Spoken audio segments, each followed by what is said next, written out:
آج ہم انشاءاللہ کچھ بات دعا کے بارے میں پڑھیں گے، کچھ دعا کی اہمیت کے بارے میں، دعا کے ادب کے بارے میں۔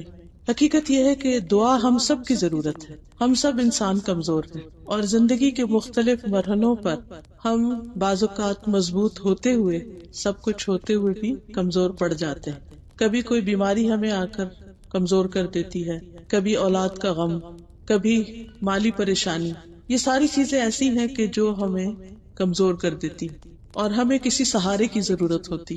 عموماً ہم انسانوں کو اپنا سہارا سمجھتے ہیں، اپنے مسائل بھی ان کے پاس لے کے جاتے ہیں، ان سے حل بھی چاہتے ہیں، لیکن ہم سب کا تجربہ یہی بتاتا ہے کہ بعض اوقات جن انسانوں سے ہم توقعات رکھتے ہیں، ایکسپیکٹیشن رکھتے ہیں، وہ ہماری توقعات پر اس طرح پورا نہیں اترتے۔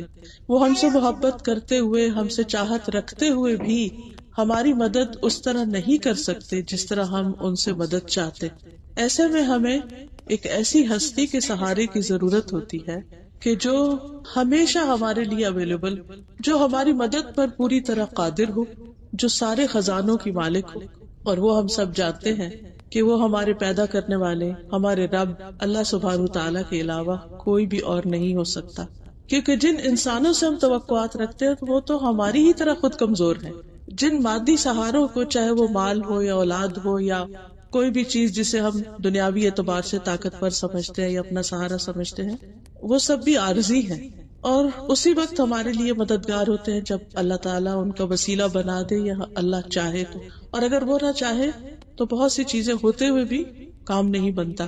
اس لیے اس بات کی بہت شدت سے ہم سب کو ضرورت ہوتی ہے کہ ہم اللہ سبحانہ وتعالیٰ کو پکاریں، اس سے مانگیں، اس سے دعا کریں۔ لیکن بعض اوقات ہم دعا کرنا نہیں جانتے ہوتے، یا ہم شرما جاتے، یا ہم اپنے آپ کو یہ سمجھتے کہ ہم تو بہت گناہگار ہیں، اس لیے ہماری دعا تو قبول ہی نہیں ہوگی۔ شیطان ہمیں ہمارے رب سے مایوس کر دیتا ہے اور ہمیں دعا کرنے ہی نہیں دیتا۔ اس لیے بہت ضروری ہے کہ ہم دعا کی اہمیت کو بھی سمجھیں اور پھر اس کے ساتھ ساتھ اس کا طریقہ بھی جانیں تاکہ ہماری دعائیں قبول ہوں۔ قرآن مجید کی جب ابتدا ہوتی ہے سورۃ الفاتحہ سے، اور ہم سورۃ الفاتحہ کے مضامین پر غور کریں تو ہم دیکھتے ہیں کہ سورۃ الفاتحہ دراصل ایک دعا ہی ہے، اور وہ دعا جو ہے اس میں نہ صرف وہ دعا ہے بلکہ دعا کا ادب اور سلیقہ بھی اس میں سکھا دیا گیا ہے کہ اللہ سبحانہ تعالیٰ سے مانگنے کا سلیقہ کیا ہے۔ تو سب سے پہلے تو یہ کہ اس میں اللہ سبحانہ تعالیٰ کی تعریف کی جائے، الحمدللہ۔ پھر یہ ہے کہ اللہ سبحانہ تعالیٰ کے ناموں اور اس کی صفات کو وسیلہ بنایا جائے۔ اسی لیے ہم کہتے ہیں الحمدللہ، سب تعریف اللہ کے لیے ہے، رب العالمین، جو سارے جہانوں کا رب ہے۔ تو رب اللہ سبحانہ تعالیٰ کا نام ہے، اور اس نام کا ہم وسیلہ دیتے ہیں ایک طرح سے کہ تو ہی ہمارا رب ہے، تو نے ہمیں پیدا کیا ہے اور تو ہماری مشکلات سے خوب واقف ہے۔ اور پھر الرحمن الرحیم، بہت مہربان، نہایت رحم فرمانے والا، کہ ہم جس رب سے اس کے نام کا واسطہ دے کر دعا کر رہے ہیں وہ تو ہر مخلوق سے زیادہ مہربان ہے۔ ایک حدیث میں آتا ہے کہ اللہ سبحانہ تعالیٰ نے جب رحمت کو پیدا کیا تو اس کے 100 حصے کیے، ایک حصہ دنیا کے لیے اور 99 حصے آخرت کے لیے رکھے۔ تو یہ دنیا میں جتنی بھی رحمت اور محبت، چاہے انسانوں کی طرف سے یا اس کی مخلوق کی طرف سے ہمیں نظر آتی ہے، ملتی ہے، یہ دراصل اللہ سبحانہ تعالیٰ ہی کی ڈالی ہوئی ہے۔ ہماری ماں یا ہمارے بچے یا ہمارے رشتہ دار، ہمارے دوست ہم سے محبت کرتے ہیں تو ان کے دلوں میں یہ محبت اللہ ہی ڈالتا ہے۔ ورنہ آپ نے دیکھا ہوگا کہ انہی رشتوں کے اندر بعض اوقات ایسے لوگ ہوتے ہیں کہ جن کے دل میں ہمارے لیے کوئی قدر نہیں ہوتی، اور وہ اپنے دلوں پہ خود بھی قادر نہیں ہوتے، قابو نہیں رکھتے۔ یہ اللہ تعالیٰ ہی ڈالتا ہے، اور یہ اللہ تعالیٰ ہمیں دراصل دکھاتا ہے کہ اگر کسی انسان کی طرف سے تمہیں کوئی فائدہ پہنچ رہا ہے تو وہ بھی دراصل اللہ تعالیٰ ہی کا دیا ہوا، اور کوئی انسان اگر تمہاری طرف توجہ نہیں کر رہا تو وہ بھی اللہ ہی کے اذن سے۔ تو الرحمن الرحیم اللہ تعالیٰ کے نام بھی ہیں اور اس کی صفات بھی ہیں۔ عام طور پر جو بندوں کے نام ہوتے ہیں وہ ان کی صفات نہیں ہوتے۔ کسی کا جو نام ہوتا ہے اس کو بعض اوقات اس کا مطلب بھی نہیں پتا ہوتا، تو وہ نام اس لیے نہیں رکھتے کہ وہ بندہ ایسا ہے، بلکہ جب بچہ پیدا ہوتا ہے تو اس وقت تو نہیں پتا ہوتا کہ کوئی بچہ آئندہ جا کے کیا کرے گا، اور جو نام ہم اس کا رکھ رہے ہیں اسے اچھی نیت اور اچھی توقع کے ساتھ رکھتے ہیں، لیکن ہمیں یہ نہیں یقین ہوتا کہ بڑا ہو کر وہ یہ کام بھی کرے گا۔ مثلا ہم خالدہ نام رکھ لیتے ہیں یا خالد رکھ لیتے ہیں، خالد کا لفظی معنی عربی میں ہے ہمیشہ رہنے والا. تب آپ دیکھیے کہ کوئی بھی انسان ہمیشہ تو رہتا ہی نہیں، تو پھر وہ اس کی صفت نہیں ہے. کسی کا نام ساجد رکھ دیتے ہیں، سجدہ کرنے والا، اور ضروری نہیں کہ وہ بڑا ہو کر نماز ہی پڑھے. کسی کا نام حفیظ رکھ دیتے، حفاظت کرنے والا یا نگرانی کرنے والا. تو اصل نگرانی تو اللہ سبحانہ و تعالیٰ کی. تو یہ جو بندوں کے نام ہوتے ہیں وہ صرف ان کی آئیڈینٹیفیکیشن کے لیے ہوتے ہیں، وہ ان کی صفات نہیں ہوتے. لیکن اللہ سبحانہ و تعالیٰ کے نام جو ہیں وہ اللہ تعالیٰ کی صفات بھی ہیں، اس کے ایٹریبیوٹس بھی ہیں. تو اس کی ان دو ناموں یا اس کی ان دو صفات کے ذریعے ہم اللہ کو واسطہ دیتے ہیں کہ اللہ تعالیٰ آپ بہت ہی مہربان ہیں، بہت پیارے ہیں، بہت رحمت فرمانے والے ہیں، آپ میری یہ دعا سن لیں. پھر تیسرا اس کا نام ہے مالک یوم الدین، مالک، کہ اللہ تعالیٰ ہی مالک ہے. اس دنیا کا مالک بھی وہی ہے اور آخرت کا مالک بھی وہی. جہاں تک دنیا کا مالک ہونے کا تعلق ہے تو وہ رب کا لفظ جو ہے اس کے اندر آ جاتا ہے، رب العالمین. اس کا معنی ہوتا ہے خالق، مالک، مدبر. تو دنیا کے علاوہ ہماری آخرت یعنی مرنے کے بعد کی جو زندگی ہے اس کا مالک بھی اللہ ہی ہے، مالک یوم الدین. تو ہم اس نام کا واسطہ دے کر اللہ سے دعا کرتے ہیں. اب آپ دیکھیے کہ اس میں پیدا بھی اللہ نے کیا، رب بھی وہی ہے، مہربانیاں بھی ساری اسی کی ہے، جانا بھی اسی کے پاس ہے. تو پھر ہم کہتے ہیں ایاک نعبد و ایاک نستعین، صرف تیری ہم عبادت کرتے ہیں، و ایاک نستعین، صرف تجھ سے ہم مدد چاہتے ہیں. تو گویا اپنی عبودیت یا اپنی عبادت کا واسطہ دیتے ہیں کہ اللہ ہم تیری عبادت کرتے، تیرے بندے ہیں، اس لیے تیرے سے ہی مدد چاہتے ہیں، تو ہماری مدد کر. جب ہم بندے تیرے ہیں، عبادت تیری کرتے ہیں، تو مدد بھی تجھی سے مانگیں گے، تو ہماری مدد فرما. اور اللہ سبحانہ و تعالیٰ مدد فرماتا ہے. تو پھر اہدنا الصراط المستقیم، ہمیں سیدھے راستے کی ہدایت عطا کر. یہ سیدھا راستہ جو ہے یہ صرف دین کا راستہ ہی نہیں، دنیا کے بھی جتنے معاملات ہیں ان میں ہمیں صحیح گائیڈنس چاہیے ہوتی ہے. ہم زندگی کے ہر موڑ پر ڈیسیژن لے رہے ہوتے ہیں، بلکہ ہر دن لے رہے ہوتے ہیں، ہر گھڑی لے رہے ہوتے ہیں ڈیسیژن. ہو سکتا ہے یہاں بیٹھے بیٹھے اس وقت ایک طرف آپ بات سن رہے ہوں اور دوسری طرف آپ اپنے دل میں کوئی ڈیسیژن بنا رہے ہیں. وہ ڈیسیژن یہ بھی ہو سکتا ہے کہ اچھا یہاں سے اٹھنے کے بعد مجھے اپنے بچوں کو پک کرنا ہے. وہ یہ بھی ہو سکتا ہے اچھا آج شام مجھے فلاں جگہ جانا ہے، کل میں یہ کروں گی. یہ ڈیسیژن ہی تو ہوتے ہیں، یہ خیالات ہمارے کیا ہوتے ہیں.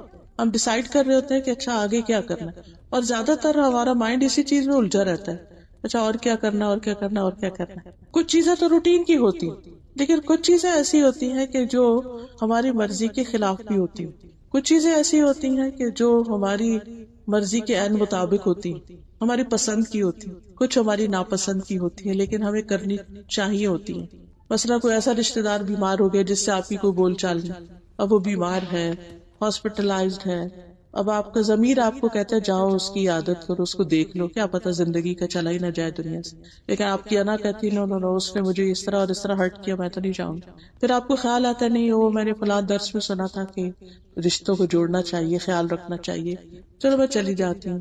پھر تھوڑی دیر کے بعد آپ کو آتا ہے کہ جب میرے دل میں ہی نہیں تو میں کیا منافقت کروں، کیوں جاؤں.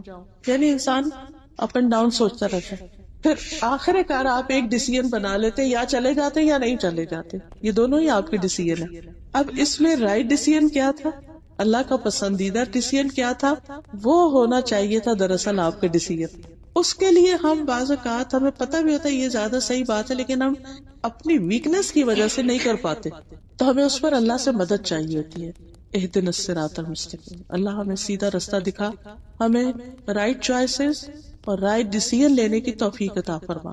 اور دین کے معاملے میں تو ہے ہی کہ ہم اپنی زندگی اس طرح گزاریں کہ اس زندگی کے آخر میں ہم جب اللہ سے ملاقات کریں، تو ہم سب کو کرنا ہی ہے. اسی لیے جب کوئی فوت ہوتا ہے تو ہم کیا کہتے ہیں، انا للہ و انا الیہ راجعون، بے شک ہم اللہ کے لیے ہیں اور ہم اسی کی طرف واپس جانے والے. تو گویا ہم میں سے ہر شخص کو اس بات کا تو اچھی طرح اندازہ ہے کہ اسے ایک دن اللہ سبحانہ تعالیٰ کے سامنے جا کے کھڑے ہونا ہے. اس سے ہم بھاگ نہیں سکتے، کہیں نکل ہی نہیں سکتے. تو پھر ہمیں اس بات کی فکر بھی ضرور آتی ہے کہ کیا منہ لے کے جائیں گے. جب دنیا میں ہم کسی کے ساتھ بگاڑ کے رکھتے ہیں نا تو پھر اس کا سامنا نہیں کر سکتے. ایک چھوٹا بچہ ہی ہوتا ہے نا، تو اگر ماں کی بات نہیں مانتا یا ماں کے ساتھ کچھ غلط کرتا ہے تو پھر وہ ماں کے سامنے آتے ہوئے کتراتا ہے، شرماتا ہے. تو ہمیں بھی اس بات کی وقتاً فوقتاً فکر تو ہوتی ہے کہ ہم جب فوت ہو جائیں گے، اللہ کے پاس جائیں گے، کیا منہ لے کے جائیں گے. تو پھر بھی ہمارے دل میں ہول اٹھتا ہے تو ہم دعا کرتے ہیں اہدنا الصراط المستقیم، اللہ تعالیٰ آپ ہمیں سیدھا راستہ دکھا دیں. کون سا سیدھا راستہ؟ صراط الذین انعمت علیہم، ان لوگوں کا راستہ جن پر تو نے انعام کیا ہے. غیر المغضوب علیہم، ان کا راستہ نہیں چاہیے جن پر تیرا غضب نازل، جن سے تو ناراض ہوا. ہم سے تو انسانوں کا غضب برداشت نہیں ہوتا، اللہ کا کیسے ہوگا؟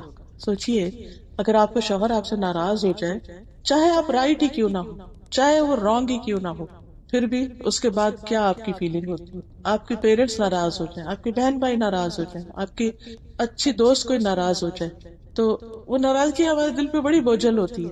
بندوں کی ناراضگی، بندوں کا غصہ وہ ہمیں تکلیف دیتا ہے، تو کیا اللہ سبحانہ وتعالیٰ کا غصہ ہمیں تکلیف نہیں دے گا؟ تو ہم یہ دعا کرتے ہیں کہ اللہ تعالیٰ ہمیں اپنے ناراضگی سے محفوظ رکھنا، ہم وہ کام نہ کریں جن کو دیکھ کر تو ہم پر ناراض ہو.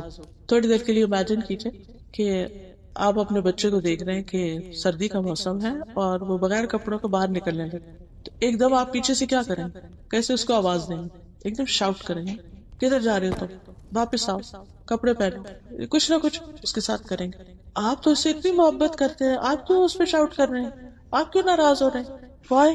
کیونکہ وہ غلط کام کر رہا ہے جو اس کے لیے نقصان دہ. کیا اس کا غلط کام کرنا آپ کو کوئی تکلیف دے گا؟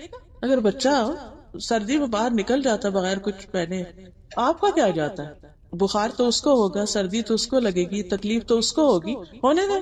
نہیں، آپ اس سے محبت کرتے ہیں، آپ کو نہیں اچھا لگتا کہ وہ تکلیف میں ہو. ایسے ہی اللہ تعالیٰ کی ہم مخلوق ہیں، اللہ ہم سے محبت کرتا ہے، اس کو پسند نہیں ہے کہ ہم مصیبت میں پڑے، لہٰذا وہ ہم سے ناراض ہوتا ہے اور اپنی ناراضگی کا اظہار بھی کرتا ہے. کچھ تو اس نے اپنے کتاب میں بتا دیا کہ کن کن باتوں سے وہ ناراض ہوتا ہے، کن کن چیزوں سے محبت کرتا ہے، اور بار بار پھر چانس بھی دیتا ہے کہ ٹھیک ہو جاؤ، ٹھیک ہو جاؤ. نہیں ہوتے ہم، الٹیمیٹلی پھر وہ سزا بھی دیتا ہے جو اس کا حق ہے. پھر تو غیر المغضوب، اللہ تعالیٰ ہم ایسے کام نہ کریں، اس راستے پہ نہ چلیں کہ جو اللہ کو ناراض کرے اور الٹیمیٹلی ہمارے لیے نقصان کا باعث ہو.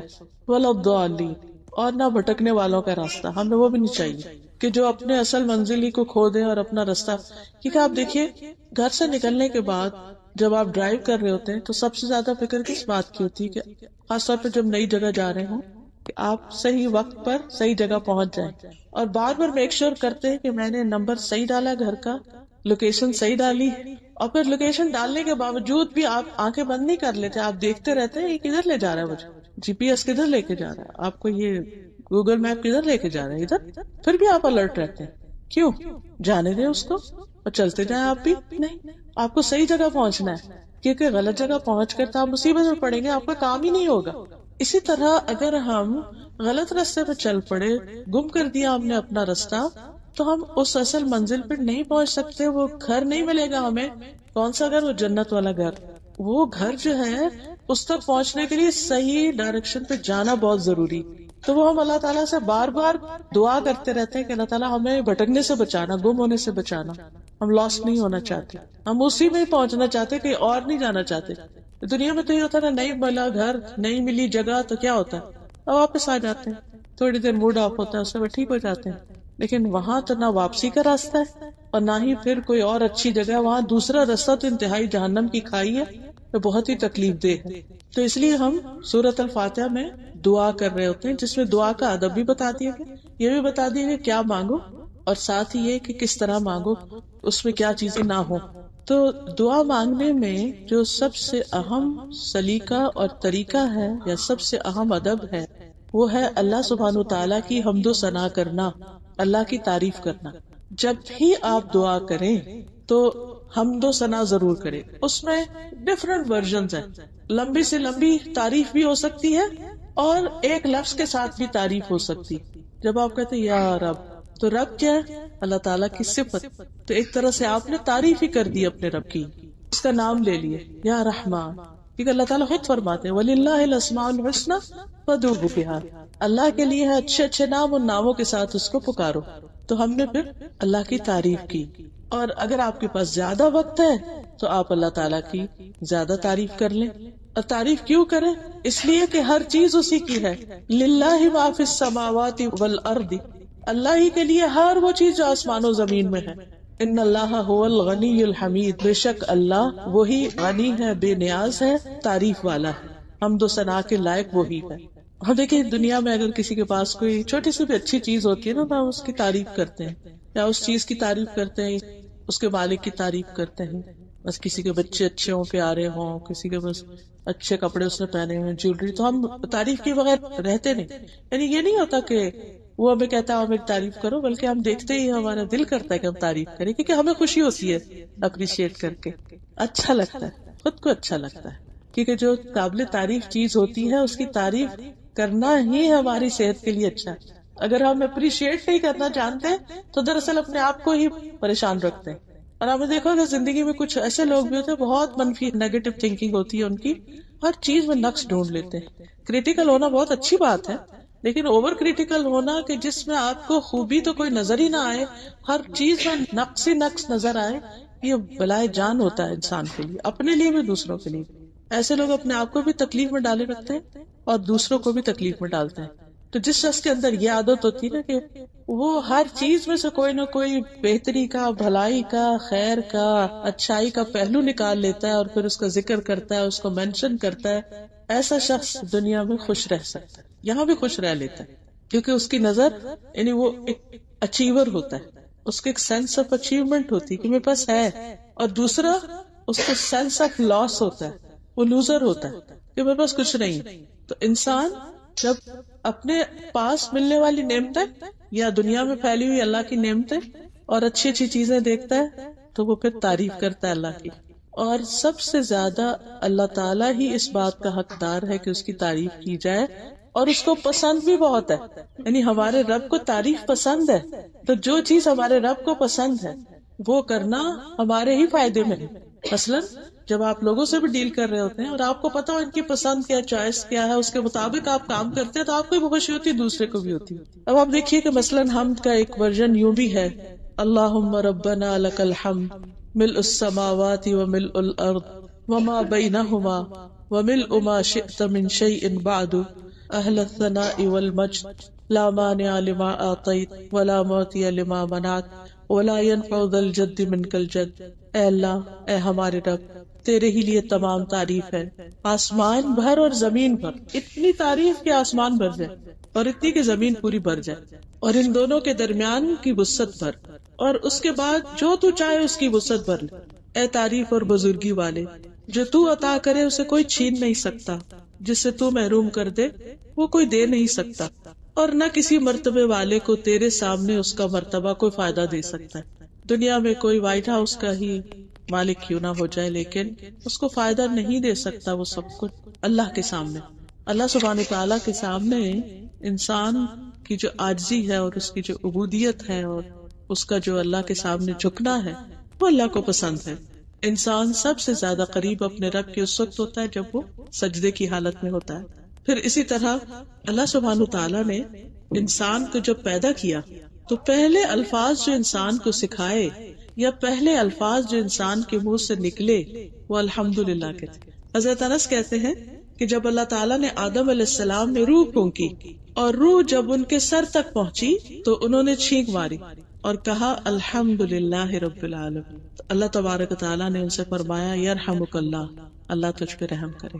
یعنی ان کو ایک طرح سے ادب سکھایا اس کا جواب کیا ہوگا. اور یہ حقیقت ہے کہ ہم نماز کا آغاز بھی اس سے کرتے ہیں، یعنی سورۃ الفاتحہ میں. پھر اسی طرح قرآن مجید میں آتا ہے وَهُوَ اللَّهُ لَا إِلَٰهَ إِلَّا هُوَ لَهُ الْحَمْدُ فِي الْأُولَىٰ وَالْآخِرَةِ وَلَهُ الْحُكْمُ وَإِلَيْهِ تُرْجَعُونَ.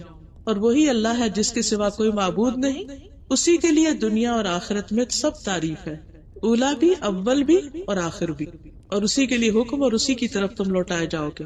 پھر اسی طرح آپ دیکھیے کہ سورۃ الفاتحہ جو ہے اس میں آغاز اللہ سبحانہ تعالیٰ کی تعریف سے ہوتا ہے. اور جیسے میں نے پہلے بھی عرض کیا کہ ہم یا تعریف جو ہے اللہ تعالیٰ کو بہت زیادہ محبوب ہے. اسود کہتے ہیں میں ایک شاعر تھا، میں نبی صلی اللہ علیہ وسلم کی خدمت میں حاضر ہوا. میں نے عرض کی یا رسول اللہ، میں نے شعروں میں اپنے رب کی حمد کی ہے، مدح کی ہے. کہ ہمارے یہاں بھی وہ حمد لکھتے ہیں. فرمایا تمہارا رب حمد کو پسند کرتا ہے. رسول اللہ صلی اللہ علیہ وسلم نے فرمایا ما من شیء احب الی اللہ من الحمد. حمد سے بڑھ کر کوئی چیز اللہ کو زیادہ محبوب نہیں. یعنی جب ہم اللہ کی تعریف بیان کر رہے ہوتے ہیں تو یہ چیز اللہ تعالیٰ کو بے حد پسند آتی، بے حد محبوب ہوتی ہے. اور جو لوگ اللہ کی حمد و ثنا کے لیے اکٹھے ہوتے ہیں فرشتے ان کو گھیر لیتے. آپ نے فرمایا اللہ کے کچھ فرشتے ایسے ہیں جو راستوں میں پھرتے رہتے ہیں اور اللہ کا ذکر کرنے والوں کو ڈھونڈتے رہتے ہیں، پھر جہاں وہ کچھ ایسے لوگوں کو پا لیتے ہیں جو اللہ کے ذکر میں مصروف ہوتے ہیں تو ایک دوسرے کو آواز دیتے ہیں کہ اپنی حاجت کی طرف آؤ۔ فرمایا پھر وہ آسمان دنیا تک اپنے پروں سے ان کو گھیر لیتے ہیں، یعنی فرشتے ان کے اوپر اپنے پر کر لیتے ہیں۔ فرمایا پھر ان کا رب ان سے پوچھتا ہے، حالانکہ وہ اپنے بندوں کے متعلق خود بھی خوب جانتا ہے کہ میرے بندے کیا کہہ رہے تھے۔ وہ جواب دیتے ہیں وہ تیری تسبیح کر رہے تھے، تیری بڑائی بیان کر رہے تھے، تیری حمد کر رہے تھے، تیری بڑائی بیان کرتے تھے۔ اللہ تعالیٰ پوچھتا ہے کیا انہوں نے مجھے دیکھا ہے؟ تو وہ جواب دیتے نہیں، اللہ کی قسم انہوں نے تجھے نہیں دیکھا۔ اس پر اللہ تعالیٰ فرماتے ہیں اگر وہ دیکھ لیتے تو ان کا حال کیا ہوتا؟ فرمایا کہ وہ جواب دیتے ہیں کہ اگر وہ تیرا دیدار کر لیتے تو تیری عبادت اور بھی زیادہ کرتے، تیری بڑائی اور ہم سب سے زیادہ بیان کرتے، تیری تعریف سب سے زیادہ کرتے۔ پھر اللہ تعالیٰ ان سے پوچھتے کہ وہ کیا مانگتے ہیں؟ فرشتے کہتے ہیں وہ جنت مانگتے ہیں۔ اللہ تعالیٰ پوچھتے ہیں جنت کو دیکھا؟ کہتے ہیں نہیں۔ پوچھتے کہ جنت کو دیکھ لے تو کیا کریں؟ تو وہ کہتے ہیں کہ اگر وہ جنت کو دیکھ لیتے تو اور بھی زیادہ اس کی تمنا کرتے۔ پھر وہ اسی طرح جہنم کے بارے میں کہ اگر وہ اسے دیکھ لیتے تو اس سے سب سے زیادہ بچتے۔ تو اللہ سبحانہ و تعالیٰ پھر انہی فرشتوں کو گواہ بنا کے فرماتے ہیں کہ میں نے ان کو بخش دیا، ایسے لوگوں کو جو بیٹھ کے میری تعریف کر رہے ہیں، ذکر کر رہے ہیں، تسبیح کر رہے ہیں، میں نے ان کو بخش دیا۔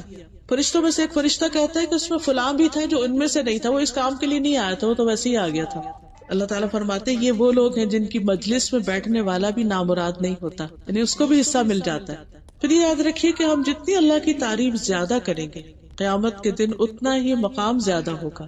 حدیث میں آتا ہے افضل عباد اللہ تعالی یوم القیامت الحمادون، قیامت کے دن اللہ کے افضل بندے وہ ہوں گے جو کثرت سے اللہ کی حمد بیان کرنے والے ہیں، یعنی جو جتنی زیادہ تعریف کرے گا اتنی ہی زیادہ اللہ کی قربت پائے گا۔ پھر اسی طرح ہم اللہ کی حمد میں ایک تو کہتے ہیں نا الحمدللہ اور ایک کہتے ہیں سبحان اللہ۔ سبحان اللہ کا مطلب ہے اللہ تعالیٰ پاک ہے ہر عیب سے، نقص سے۔ اس سے اس کی حمد یا اس کی تعریف کی کمپلیشن ہوتی ہے، یعنی ایک تو ہے کہ اللہ کی تعریف ہے کیونکہ وہ ایسا اور ایسا ہے، اور ایک یہ ہے کہ اللہ تعالیٰ کی تعریف اس بنا پر کہ اس کے اندر کوئی بھی نقص اور عیب نہیں ہے۔ تو عموماً ہم پڑھتے ہیں یہ کلمہ سبحان اللہ و بحمدہ سبحان اللہ العظیم، پاک ہے اللہ ساتھ اپنی تعریف کے، پاک ہے اللہ جو بہت ہی عظیم ہے۔ اور یہ جو کلمات ہیں دو، سبحان اللہ و بحمدہ سبحان اللہ العظیم، حدیث میں آتا ہے دو کلمے ایسے ہیں جو رحمان کو بہت محبوب ہیں، اللہ کو بہت پیارے ہیں، اللہ کو حمد بہت پیاری ہے نا، تو اس میں کمپلیٹ حمد ہے، سبحان اللہ بھی اور و بحمدہ بھی۔ فرمایا ایسے کلمات ہیں جو رحمان کو بہت محبوب ہیں، زبان پہ بہت ہلکے پھلکے، لیکن قیامت کے دن ترازو میں بہت بھاری ہوں گے۔ تو اس لیے ان کلمات کی ہمیں کثرت کرنی چاہیے، خصوصاً اگر ہم کوئی دعا کرنے لگے تو اس سے پہلے کچھ دفعہ پڑھ لیں۔ اور ہے بھی سبحان اللہ و بحمدہ ایک کلمہ اور سبحان اللہ العظیم دوسرا کلمہ۔ اور پھر یہ کہ زبان پہ بولنے میں مشکل نہیں، کچھ الفاظ ایسے ہوتے ہیں کہ جو مشکل سے ہی زبان پہ چڑھتے ہیں، آپ سب نے نوٹس کیا ہوگا، چاہے اردو کے ہوں، انگریزی کے ہوں، عربی کے ہوں، ان کو پڑھنے میں ہمیں مشکل ہوتی ہے۔ اور خصوصاً جب شروع میں کوئی چیز سیکھ رہے ہوتے ہیں، جیسے بچے ہیں تو ان کو آپ ایک چیز اتنی دفعہ کہلواتے اتنی دفعہ کہلاتے جب جا کر ان کی زبان پہ چڑھتی، لیکن اگر آپ بچوں سے بھی کہنا سبحان اللہ کو تو ایزیلی کہیں گے، آسانی سے کہہ دیں گے، مشکل نہیں ہوگی ان کو، بلکہ ان کو بچپن سے سکھا دینا چاہیے۔ عموماً میری کوشش ہوتی ہے کہ بچے جیسے گاڑی پر بیٹھے ہیں تو آپ کو اچھا چلے جنت میں ٹریز لگائیں، سبحان اللہ کہیں، سبحان اللہ پڑھنا شروع کریں۔ تو واقعی کچھ بچے کافی دیر تک سبحان اللہ انگلیوں پہ بھی گن گن کے پڑھ رہے ہوتے ہیں، کیونکہ عادت اگر بچپن سے پڑھ جائے تو بڑے ہو کر ذکر کرنا مشکل نہیں ہوتا۔ اور پھر یہ کہ چونکہ آسان ہے، ہلکے ہیں، ان کا فائدہ بہت ہے۔ اور میزان کتنا ہے؟ میزان سے مراد وہ اسکیل ہے جو قیامت کے دن ہوگا، اس میں بہت بھاری ہوں گے۔ اس کے بارے میں حدیث میں آتا ہے کہ قیامت کے دن اتنے بڑے بڑے اسکیل رکھے جائیں گے کہ اگر آسمان اور زمین کو اس میں رکھ کے تولا جائے تو وہ بھی اس کے اندر آ جائیں گے۔ سوچئے وہ اسکیل کتنا بڑا ہوگا جس میں زمین اور آسمان بھی سما جائیں، تولے جائیں۔ فرشتے پوچھیں گے یا رب یہ ترازو کس کے لیے وزن کرے گا، یعنی اتنا بڑا ترازو یہ کیا اس میں رکھنا ہے نا؟ اللہ تعالیٰ فرمائیں گے میں اپنی مخلوق میں سے جس کے لیے چاہوں گا. فرشتے کہیں گے سبحانک ما عبدناک حق عبادتک، اے اللہ تو پاک ہے، ہم تیری عبادت ویسی نہ کر سکے جیسی کرنے کا حق ہے. یعنی تیرے پاس دینے کے لیے، ثواب کے لیے تو اتنا کچھ ہے، لیکن ہمارے پاس اللہ کو دینے کے لیے کتنا وقت ہے، کتنی عبادت ہے، کتنا ذکر ہے، کتنی تلاوت ہے، کتنا صدقہ خیرات ہے، ہم سب اچھی طرح جانتے ہیں ہم کیا کریں. ہماری بیسٹ چیزیں دنیا کے لیے، بیسٹ ایفرٹ، ٹائم، منی، بچے، ہر چیز، کہ وہ جو وہاں ملنے والا ہے اس کی طرف توجہ کم ہے. تو بہرحال فرشتے اگر یہ کہہ رہے سبحانک ما عبدناک حق عبادتک، اور وہ فرشتے جو دن رات اللہ کی تسبیح کرتے انہوں نے کبھی کوئی غلط بات منہ سے نکالی ہی نہیں، تو ہم کہاں کھڑے. تو بہرحال سبحان اللہ جب انسان کہتا ہے تو اس کا مطلب یہ ہے کہ اللہ سبحانہ وتعالی ہر کمزوری سے پاک ہے، ہر عیب سے پاک ہے، ہر شریک سے پاک ہے، کوئی اس جیسا نہیں، اس کو موت نہیں آئے گی، اس کو نیند نہیں آتی، اس کو اونگ نہیں آتی، اسے کسی کی مدد نہیں چاہیے، وہ ہر چیز میں پرفیکٹ ہے، ساری صفات میں کامل. یعنی انسان میں ہوتا ہے نا کہ کوئی ایک چیز، ہم سب کو پتا ہے کہ ہماری کچھ اسٹرینتھس ہوتی ہے، کچھ ویکنیسز ہوتی ہیں. اللہ سبحانہ تعالیٰ کی کوئی ویکنیس نہیں، ساری ہی اسٹرینتھس ہیں. جتنی بھی اس کی صفات ہیں جو انسانوں کو معلوم ہے ان سب کے اندر وہ پرفیکٹ ہے. اللہ تعالیٰ کو نہ تھکاوٹ آتی، نہ بوریت ہوتی. پھر اللہ تعالیٰ مخلوق کی مشابہت سے پاک ہے، یعنی مخلوق میں سے، کریشن میں سے کوئی ایسا نہیں جو اللہ کی طرح ہو. پھر اسی طرح ہم کہتے ہیں سبحان اللہ العظیم، تو اللہ تعالیٰ کی عظمت بیان کرتے ہیں کہ اللہ تعالیٰ بہت بڑا ہے. لہو ما فی السماوات و ما فی الارض وہو العلی العظیم. آیت الکرسی میں ہم بار بار یہ کہہ رہے ہوتے ہیں. پھر ہم دعا بھی مانگتے ہیں اللہ کے چہرے کا وسیلہ دے کر جس سے بڑی کوئی چیز نہیں. اعوذ بوجہ اللہ العظیم الذی لیس شیء اعظم منہ، کہ میں اللہ کے چہرے کی پناہ لیتا ہوں جس سے بڑی کوئی چیز، عظیم کوئی چیز نہیں، عظمت والی کوئی چیز نہیں. پھر اسی طرح اللہ تعالیٰ اپنی صفات میں عظیم ہے، اپنی قدرت میں عظیم ہے، عرش عظیم کا مالک ہے. جو چیز بھی اس کے ساتھ اس سے متعلق ہے ان سب کے اندر عظمت ہے. پھر یہ بھی یاد رکھیے کہ تسبیح اگرچہ ہم والنٹریلی کرتے ہیں لیکن اس کا ہمیں حکم بھی دیا گیا، خاص طور پر نبی صلی اللہ علیہ وسلم کو سبح اسم ربک الاعلی، اپنے رب کے نام کی تسبیح کریں جو سب سے بلند ہے، الاعلی ہے. اور ایک اور جگہ پر فسبح بحمد ربک وکن من الساجدین. ایک اور جگہ پر یا ایھا الذین آمنوا اذکروا اللہ ذکرا کثیرا وسبحوہ بکرۃ واصیلا. اے لوگو جو ایمان لائے اللہ کو بہت زیادہ یاد کرو، صبح اور شام اس کی تسبیح کرو. تو الحمدللہ ہم نمازوں میں بھی جو لوگ نماز کی پابندی کرتے ہیں وہ اس حکم کو مانتے ہیں. سجدے میں سبحان ربی الاعلیٰ کہتے ہیں، رکوع میں سبحان ربی العظیم کہتے ہیں. پھر اسی طرح صبح و شام کی دعاؤں میں اللہ کی تسبیح کر رہے ہوتے ہیں. نبی صلی اللہ علیہ وسلم نے فرمایا کہ آسمان چرچرا رہا ہے اور اس کا حق ہے کہ وہ چرچرائے. قسم اس ذات کی جس کے قبضے میں محمد صلی اللہ علیہ وسلم کی جان. وہاں ایک بالش جگہ بھی ایسی نہیں جہاں کوئی فرشتہ اپنی پیشانی رکھے اللہ کی حمد کے ساتھ اس کی تسبیح نہ کر رہا ہو. پھر زمین اور آسمان کی ساری چیزیں اس کی تسبیح کرتی ہیں. قرآن مجید میں آتا ہے تسبح لہ السماوات السبع والارض ومن فیہن، ساتوں آسمان اور زمین اور جو اس کے اندر ہے سب اس کی تسبیح کر رہے ہیں، اللہ کی حمد و ثنا بیان کر رہے ہیں. وَإِن مِّن شَيْءٍ إِلَّا يُسَبِّحُ بِحَمْدِهِ وَلَٰكِن لَّا تَفْقَهُونَ تَسْبِيحَهُمْ. کوئی چیز ایسی نہیں کہ جو اس کی تسبیح نہ کرتی لیکن تم ان کی تسبیح سمجھتے نہیں. پھر اسی طرح ملائکہ والملائکۃ یسبحون بحمد ربہم، حاملین عرش جو ہیں، جو عرش اٹھائے ہوئے فرشتے ہیں، الذین یحملون العرش ومن حولہ یسبحون بحمد ربہم، جو فرشتے عرش اٹھائے ہوئے ہیں، جو اس کے آس پاس ہیں، سب اپنے رب کی حمد کے ساتھ اس کی تسبیح کر رہے ہیں. چیونٹیاں اپنے بلوں میں اللہ کی تسبیح کرتی ہیں. پھر اسی طرح تمام مخلوق کے رزق کی کنجی تسبیح ہے. نوح علیہ السلام کی وفات کا وقت جب آیا تو انہوں نے اپنے بیٹے کو نصیحت کی کہ بیٹا میں تمہیں ایک وصیت کرتا ہوں، اور وہ یہ کہ سبحان اللہ و بحمدہ کا ورد کرتے رہنا. بے شک یہ ہر چیز کی نماز ہے اور اس کے ذریعے مخلوق کو رزق ملتا ہے. تو جس کسی کو رزق کی کمی کی شکایت ہو یا رزق کی تنگی ہو اس کو بھی یہ تسبیح خوب پڑھنی چاہیے. پھر اسی طرح جب انسان سبحان اللہ کہتا ہے تو اللہ تعالیٰ فرماتے ہیں تم نے سچ کہا. جب انسان الحمدللہ کہتا ہے تو اللہ تعالیٰ فرماتے ہیں تو انہیں سچ کہا. یعنی اللہ تعالیٰ ہماری بات کی تصدیق کرتے ہیں. لیکن اگر انسان اس سے محروم ہے تو بہت بڑی محرومی ہے. حدیث میں آتا ہے کہ جب سورج چڑھتا ہے ساری مخلوق تسبیح کرتی ہے سوائے شیطان میں سے اور اولاد آدم میں سے جو بدترین مخلوق ہیں وہ نہیں تسبیح کرتے، اس وقت سوئے رہتے ہیں. جب سورج نکلتا ہے تو اس وقت سونا بہت ناپسندیدہ ہے. آپ نے دیکھا ہوگا جو ہی سورج کی کرنیں نکلتی ہیں پرندے بولنا شروع ہو جاتے ہیں، تسبیح شروع کر دیتے ہیں، باقی مخلوق بھی تسبیح کرنے لگتی. اللہ کی مخلوق میں سے جو بدترین لوگ ہیں وہ اللہ کی تسبیح نہیں کرتے، باقی سب لگ جاتے ہیں تسبیح کرنے. پھر یہ بھی یاد رکھیے کہ یہ اللہ کا چنا ہوا کلام ہے، اور رسول اللہ صلی اللہ علیہ وسلم نے فرمایا تم لوگ اللہ کی عظمت کا جو ذکر کرتے ہو، یعنی تسبیح، تحلیل، تحمید، یہ عرش کے گرد گھومتے رہتے ہیں. ان کلمات کی بنبناہٹ ہوتی جیسے شہد کی مکھیوں کی بنبناہٹ، اور یہ کلمات جو ہیں اپنے ذکر کرنے والے کی وہاں یاد دلاتے ہیں. کیا تم میں سے کوئی نہیں چاہتا کہ اس کے لیے کوئی ایسا ہو یا ہمیشہ اللہ کے ہاں اس کی کوئی یاد دلاتا رہے؟ جب تم تسبیح کرتے ہو تو تمہارا ذکر ایک طرح سے وہاں پہنچا ہوا ہوتا ہے اور اللہ تعالیٰ اس بندے کو پھر یاد کرتے ہیں. رسول اللہ صلی اللہ علیہ وسلم نے فرمایا میرا یہ کلمات پڑھنا مجھے ہر اس چیز سے زیادہ پیارا ہے جس پہ سورج طلوع ہوتا ہے. سبحان اللہ والحمد للہ ولا الہ الا اللہ واللہ اکبر. اور جب انسان یہ تسبیح پڑھتا ہے الحمدللہ میزان کو بھر دیتا ہے. سبحان اللہ الحمدللہ بھی میزان کو بھرتے ہیں. یہ جو زمین اور آسمان کے درمیان کی جگہ اس سب کو ثواب سے بھر دیتے ہیں. پھر اسی طرح انسان کے جہاں ایک طرف نیکیاں ملتی ہیں وہاں دوسری طرف گناہ بھی مٹائے جاتے ہیں، خطائیں مٹا دی جاتی ہیں، گناہ جھڑ جاتے ہیں. آپ نے فرمایا بے شک الحمدللہ و سبحان اللہ ولا الہ الا اللہ واللہ اکبر کہنے سے بندے کے گناہ اس طرح جھڑتے ہیں جس طرح درخت کے پتے.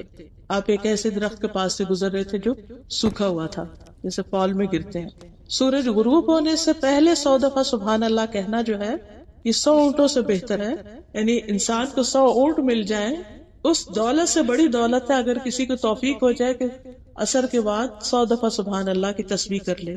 پھر اسی طرح سارے جوڑوں کا صدقہ ہے سبحان اللہ پڑھنا، الحمدللہ پڑھنا، یہ سارے جوڑوں کا صدقہ جو کہ ہر روز ہمارے جسم پر لازم ہوتا ہے. پھر اسی طرح انسان اپنے اس ذکر کی وجہ سے باقی سب لوگوں سے درجوں میں آگے چلا جائے گا، جس کا درجہ جتنا زیادہ ہوگا.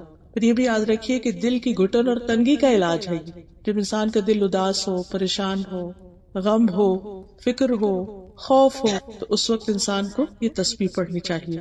رسول اللہ صلی اللہ علیہ وسلم نے فرمایا جو شخص رات سے خوف کھائے کہ وہ اسے پریشان کرے گی، یا مال خرچ کرنے سے بخل کرے کہ اتنا نہیں ہے کہ وہ صدقہ کرے، ہے بھی تو دے نہیں پاتا، یا دشمن سے مقابلہ کرنے سے ڈرے، تو چاہیے کہ وہ اس قول کی کثرت کر دے سبحان اللہ و بحمدہ، یعنی ان ساری چیزوں کو کمپنسیٹ کر دی.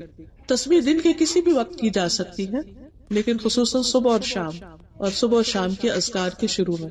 پھر نمازوں میں اور نمازوں کے بعد 33 دفعہ سبحان اللہ، 33 دفعہ الحمدللہ اور 34 دفعہ اللہ اکبر، یا لاسٹ ٹائم 33 کے بعد لا الہ الا اللہ وحدہ لا شریک لہ لہ الملک ولہ الحمد وہو علی کل شیء قدیر. اور ہر نماز کے بعد جو ان کلمات کو پڑھتا ہے وہ کبھی محروم نہیں ہوتا، یعنی اس کے لیے خیر و بھلائی لکھتی جاتی ہے. پھر اسی طرح مجلس کے اختتام پر بھی بات ختم کرتے ہوئے اللہ کی تسبیح کرنی چاہیے.